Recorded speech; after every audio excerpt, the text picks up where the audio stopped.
Hey racers, and welcome back to another live stream. Today's live stream is how to get from C grade up to B grade. And if you're doing enduros, how to get up from whatever grade you are up to the next. If you're doing, say, bronze, how to get up to silver. If you're doing silver, how to get up to gold. Hey, Luke. So there's two main things. There's really the formula for moving up to the next grade, okay, or the next level, the next class from where you're at. There's two things that have to happen. First thing that has to happen is you have to have the skills and the speed to be able to ride at that next level. So if you're in C grade and you want to get up to B grade, hey James, you need to be able to have the speed of a B grader. Okay, you need to have the lap times of a B grader to be able to get into that class. That's really what it comes down to, and that comes down to skills work and speed and spending time on the bike. The second thing that has to happen is you have to be consistent with that speed. So it's not good enough. Like if you're a motocross racer, it's not good enough to be really, really fast for a couple of laps, because at the end of the day, that's not what's going to get you to B grade. It's the end results that get you to B grade. Okay. So what that means is if you're really fast, but you can only hold that speed for, say, the first couple of laps, and then you start to drop off and you're losing positions like there's no tomorrow, then the chances of you going to B grade are going to be quite low.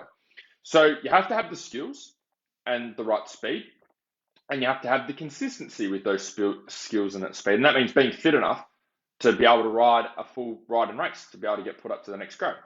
So how do you tackle both of these things?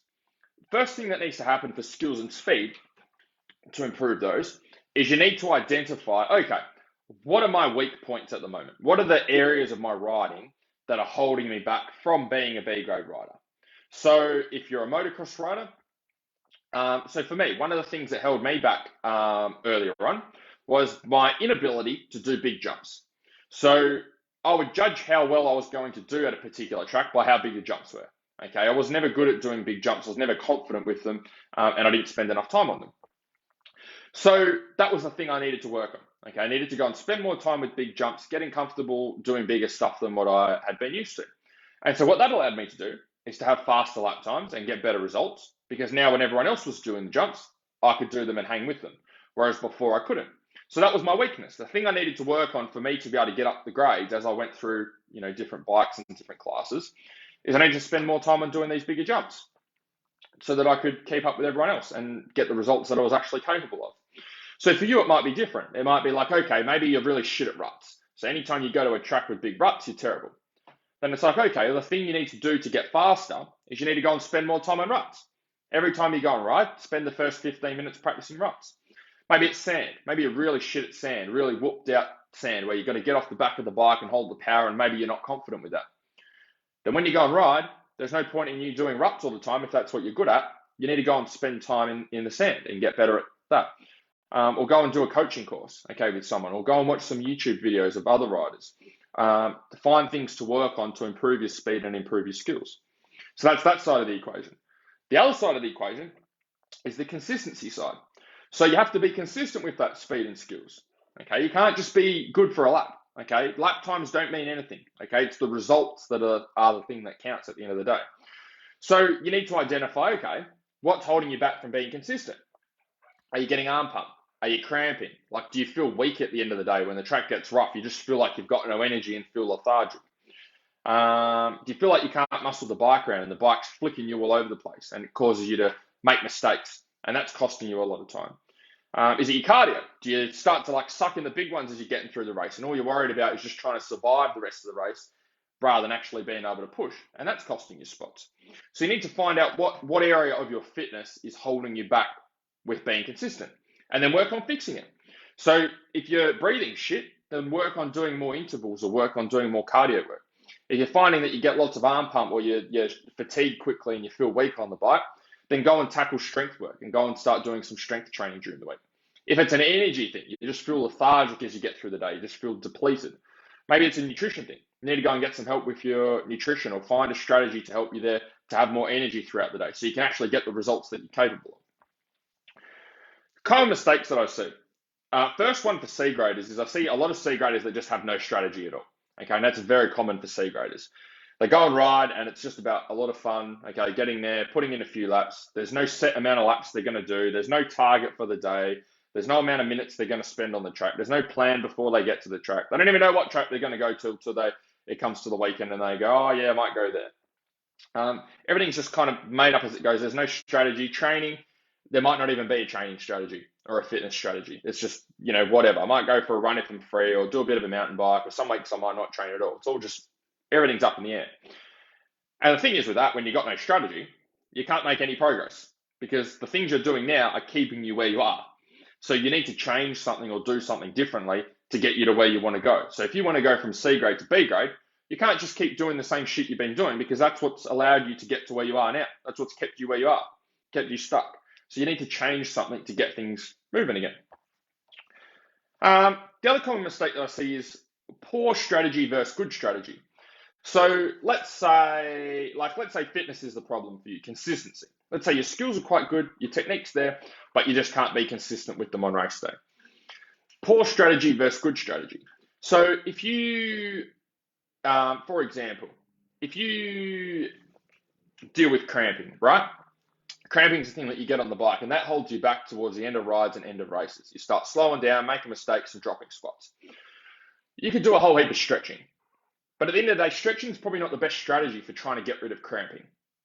Okay, you're more likely to get a fix for the problem using nutrition.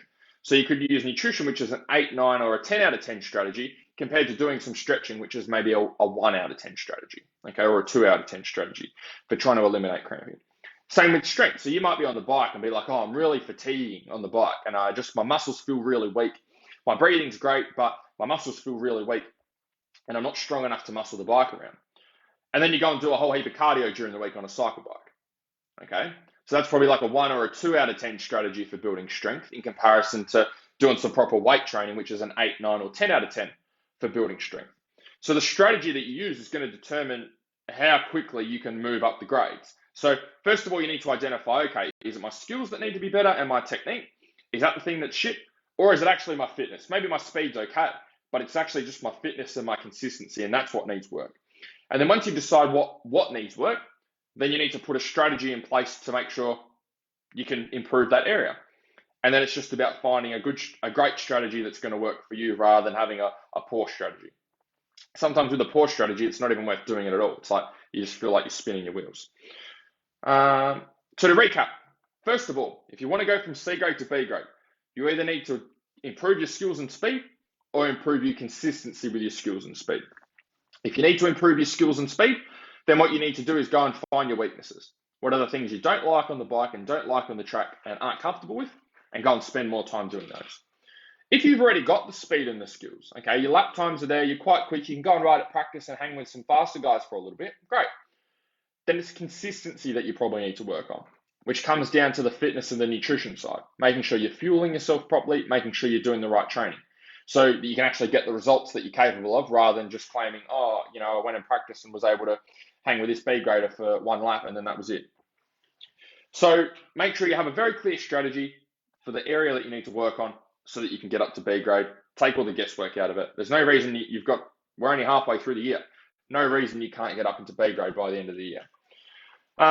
So I am looking for, on that topic of getting to B grade, I'm looking for 3 special riders that are currently in C grade that would like to move up towards B grade, okay, by the end of the year. The requirement is that I need you to train 3 times per week in the gym, okay, 3 roughly 1 hour gym sessions. And I don't need you to ride every day, as long as you're riding about once a week. More than enough riding for us to work with. Okay, they're the requirements. So 3 special C grade riders that want to get to B grade by the end of the year.